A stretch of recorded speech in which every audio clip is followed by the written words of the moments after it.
Hello, good day, sir, ma'am. I am Grace Kolawole, and together with my group, we are representing Team 12 of Finance Department Team 2. Will be giving us a comprehensive walkthrough to elements of business communication. Through the course of this presentation, we are going to share with us our knowledge and understanding of business communication. Also, we'll discuss the importance of business communication, elements involved in the business communication process, and lastly, we are going to share more light on the concept of growth and its effect on business communication. Stay tuned. My name is Adewumi, and I'll be talking about the knowledge of business communication. Business communication can be defined as a process through which information, ideas, facts, orders, and decisions are conveyed, exchanged, and sent among the people associated with business. It is the process of sharing information among the people within a workplace and outside the company. Effective business communication is how employees and management interact to reach organizational goals. Thus, communication relating to trade, finance, business, law, administration, and management of a business enterprise may be termed as business communication. Effective business communication is how employees and management interact to reach organizational goals. Its purpose is to improve organizational practices and reduce errors. It is important to work on both your communication skills and communication processes to achieve effective business communication. My name is Zinat Hayodele, and I'll be continuing from Adewumi's definition of business communication. To ensure proper knowledge and understanding of business communication, factors like understanding communication channels, audience analysis, clear and concise communication, active listening, cultural awareness, effective team communication, and technology awareness must be well observed. Business communication is vital in every organization, and having the knowledge and understanding of business communication can help make the communication process more effective. Good communication can help boost productivity, engage stakeholders, and help organizations achieve their objectives. Thank you. My name is Fumlayo Janet Ulfemi. So I'll be talking about the importance of business communication. 1. Meeting goals and earning sources.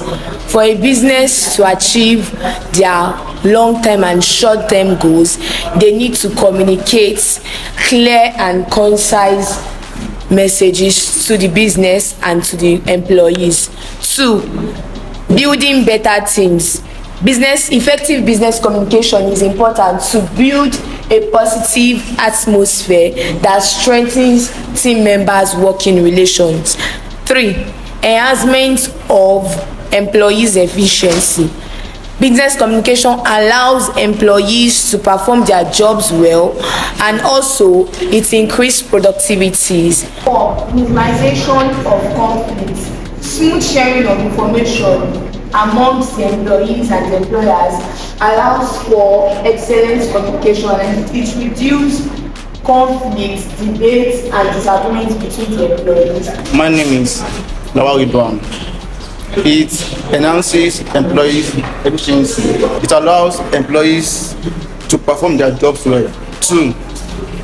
It also minimizes conflicts. Smooth sharing of information to excellent communications. My name is James. Elements involved in business communication.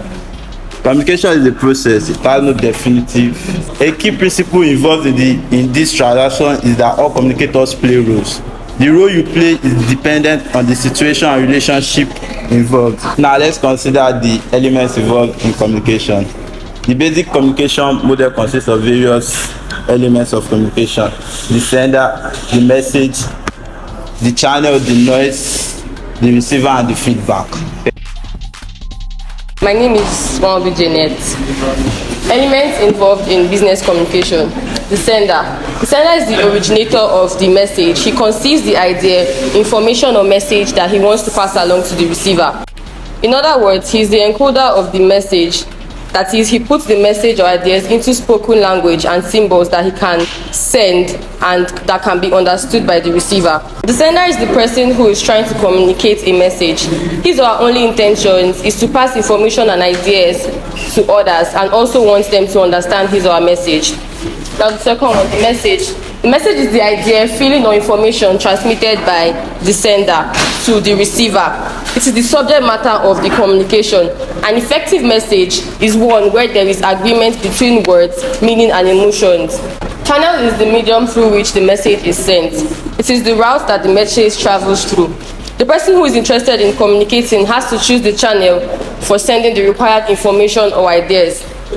The information is transmitted to the receiver through certain channels, which may be either formal or informal. These channels may be through mass media, radio, television, newspaper, internet, books, and so on.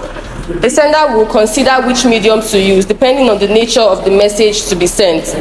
Noise. Noise is anything that interferes with the transmission of the message.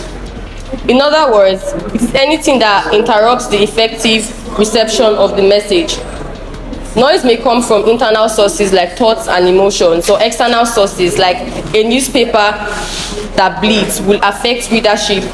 Poor radio signal will affect listenership. Both the sender and receiver may be distracted by noise. Some steps can be taken to reduce distractions when encountering noise, like taking mental breaks to clear the mind, excusing oneself to drink water or have an alone time. If noise is external, finding a quieter location or rescheduling may be needed. The receiver is the person who decodes the message. He or she is the one that receives the message sent by the sender. A receiver can be one person or an entire audience of people. The receiver, being the recipient of the message, must translate the words into thoughts, process the thoughts, and determine how to respond to the sender. Lastly, feedback. Feedback is the response of the receiver to the message. Feedback can be verbal or non-verbal. Communication is only complete when the receiver responds in the way desired by the sender. It means both actors attach the same meaning to the signs or messages or message sent by the sender. Interpersonal communication provides the best opportunity for the feedback. It ensures better understanding of the message. The receiver can transmit feedback through asking questions, making comments, or just supporting the message that was delivered. Feedback helps the sender in determining if the message has been properly received, how it was interpreted, and how it can be improved. Thank you. My name is Favor. I'm here to talk on the concept of noise. What is noise? Noise is generally an unwanted signal that interrupts the original message signal and corrupts the parameters of the message signal. Noise in business communication refers to an influence on effective communication. Communication that influences interpretation of conversation. While often looked over, communication noise has a profound impact both on perception of interaction with others and our analysis of our own communication proficiency. Forms of noise, we have external and internal noise. External noise can be defined as disruption in business communication that occurs outside the mind of the receiver. Examples of external noise, we have loud music, having a bad cell signal, etc. Internal noise can be defined as the disruption in communication that occurs in the mind of the receiver. Examples of internal noise, we have phobia. For instance, when a person is afraid of taking injection, he or she is aware of the upcoming shots. This will lead to an internal noise forms while taking instructions from the doctor perfectly. Other examples of internal noise, we have language differences, mental disorder, and ignorance of the topic being talked about. Thank you.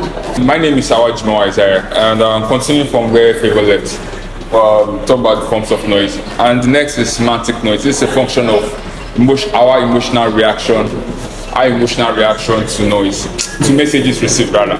And this could be in the form of not understanding the receiver properly, or having different spellings in the way we already know. For example, spelling your name wrongly or in the way that is not usual. So yeah. Next up Biological noise. It's also known as biological noise, and this happens within us as well because it's as a form of results as a cause of anxiety or having goosebumps from the messages received. And next up is psychological noise. This is the biases or prejudice we have towards the message. Normally, we should have an open mind for all messages received, but if we already have a conception about a certain subject, we could have biases found in us and could also lead to interruption of the messages. So the effects of noise include difficulty focusing on tasks in hand, missing out on important information, decrease in employee productivity. These are the result of noise in business communication. And by any means, we should all endeavor to reduce the amount of noise in business communication. The best way to overcome communication barrier and ensure that messages are received and understood clearly is to plan ahead. So planning and making sure that the channel which the information is to pass through is clear and concise is very important in business. Thank you so much for staying tuned for the course of this presentation. We've seen the significance of business communication in a corporate environment and how crucial effective communication skills are. And also we've gone through the basic communication model and its flow. And then lastly, we've learned about the adverse effect of noise on business communication. Thank you so much. Do have a great day.